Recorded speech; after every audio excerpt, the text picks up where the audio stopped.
Salut à tous, j'espère que vous allez bien, que la famille se porte bien. Aujourd'hui, une nouvelle vidéo, on se voit ensemble, le nouveau, celui-là de 2024, donc le Tiguan, Volkswagen Tiguan. Donc on a plusieurs séries, on a la série 150 chevaux, 193 et normalement ils ont rajouté un modèle d'entrée de gamme à 122 chevaux. Donc c'est le modèle Airline, voilà, c'est le modèle sportif. On a le 1,5 litre, le 2 litres. Je vous laisse regarder les 2-3 petites images qui se passent derrière, franchement. Alors, le célèbre Grinardo qui a été conçu par Audi. Alors, il est un petit peu changé sur Volkswagen, légèrement, il est plus à son bruit, mais on reste sur une base du Grinardo, comme beaucoup de marques ont pris le Grinardo, ils l'ont modifié à leur sauce. Alors, beaucoup de passionnés qui adorent le Grinardo. Dites-moi en commentaire ce que vous en pensez. Donc le Tiguan 2 Airline. Alors, donc ils nous ont mis le TDI à 150 chevaux, qui sera rejoint par sa version 4Motion de 193 chevaux, et ils vont nous rajouter un entrée de gamme à 122 chevaux. C'est plutôt pas mal, au moins ça laisse plus de personnes accéder, mais on reste quand même sur 20% des commandes en France, que 20%, c'est pas foufou. Donc on est sur des jantes en 20 pouces. La face avant est plutôt bien améliorée. Bon, on rapproche encore vachement du Audi avec la calandre en treillis. Mais après c'est le même groupe, c'est un peu normal. En termes de conso, on est entre 6 et 8 litres au 100. Selon les modèles évidemment. Avec une boîte manuelle DSG7. C'est plutôt une bonne boîte en temps normal. On est sur des entrées de gamme à 48 000. Donc ça va être le 122 chevaux qui sera à 48 000 et on va aller jusque 60 000. Alors voilà, après c'est un SUV Volkswagen, c'est un peu dans les prix. Je me suis trompé sur une petite information, c'est pas le Tiguan 2, c'est le Tiguan 3. Le 2 il était avant. J'ai mal fait mes calculs. Donc là on voit un peu l'intérieur. Moi je le trouve magnifique, il est pas mal. Bon, là au niveau du tableau de bord, du cockpit, il y a mieux. La console centrale elle est belle, mais il n'y a rien de fou. L'intérieur est moyen. Franchement un peu déçu. On est sur un coffre de 652 litres quand même, c'est plutôt pas mal.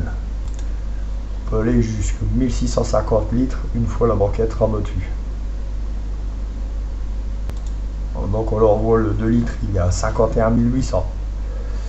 Et si on veut rajouter, il faut encore recouvrir aux options pour arriver à un équilibre ultra complet. Voilà, on est avec les ajouts. Les options, on est à 57 460, donc c'est un peu ce que je vous avais dit tout à l'heure, entre 50 et 60 000, selon le modèle que vous voulez et les options que vous choisissez. Et on est sur un malus de 898 à 2544 euros selon la dotation. Évidemment. Donc les stats, donc ils ont fait une petite enquête. Donc ce qui est aimé sur ce véhicule, le confort excellent, habilité et modularité donc à la conduite, et puis voilà, pas mal. Dotation en équipement, on aime. Par contre, les regrets, moteur, le son du moteur il est dégueulasse, présentation intérieure moyenne, tarif élevé. C'est normal. On va un peu plus en détail ce qui se passe à l'intérieur. Donc en longueur on a 4,54, ce qui est relativement correct pour un SUV. 4 cylindres diesel turbo, cylindrée 1968 cm3, 150 chevaux sur ce modèle là. Boîte de vitesse robotisée à double embrayage, c'est la DSG7. Vitesse maximale 200 km/h, 207 km/h, limité électroniquement. Et le pays de production, c'est en Allemagne. 8 chevaux fiscaux. Le malus au pot, 770 euros. Le malus CO2 entre 898 et 2544 euros, ce qu'on a vu tout à l'heure. Ici on voit les différents modèles, hein. Donc le Airline. En plus du Live Plus, il y a le bouclier avant et arrière Airline, projecteur anti-brouillard, bandeau lumineux avant et arrière, siège sport, siège conducteur massant, pédalier en aluminium, jante en alliage de 19 pouces. Donc 51 800. Élégance, il y a 53 100. Le bouclier standard avec insert chromé, caméra 360, conduite semi-autonome du niveau 2, projecteur adaptatif, siège chauffant et massant, avion motorisé main libre, donc avec le petit pied en dessous du pare-choc, et les jantes de 18 pouces. Le Airline exclusive, en plus d'élégance, bouclier avant et arrière Airline, écran central tactile de 15 pouces, système audio Harman Kardon, jantes 19 pouces alliage, siège électrique chauffant, ventilé et massant. Alors le top et la sellerie en cuir. Après on peut rajouter les options. C'est plutôt pas mal en vrai, hein.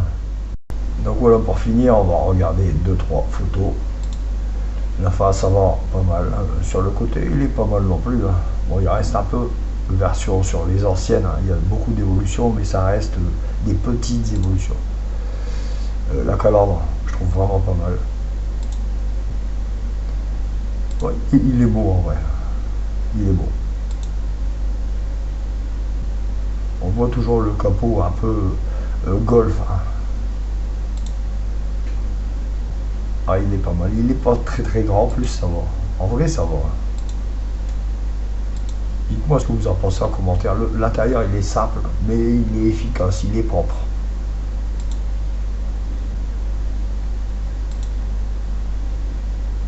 Ouais, je le trouve pas mal, hein. Avec l'intérieur cuir, c'est magnifique. Après, ça reste toujours sobre, hein. Il n'y a rien d'exceptionnel. C'est assez droit. Le coffre, on l'avait vu, hein, c'est vraiment pas mal. Ouvert.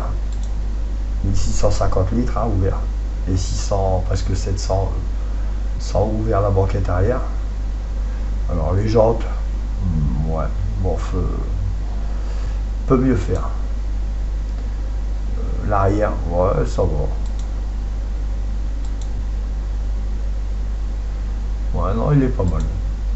Donc je crois que c'est le dernier de la série Tiguan. Et ils vont nous changer de modèle après. Ça sera plus Tiguan. Voilà. Donc j'espère que ça vous a plu. Lâchez un max de pouces et dites en commentaire ce que vous en pensez. Allez, salut!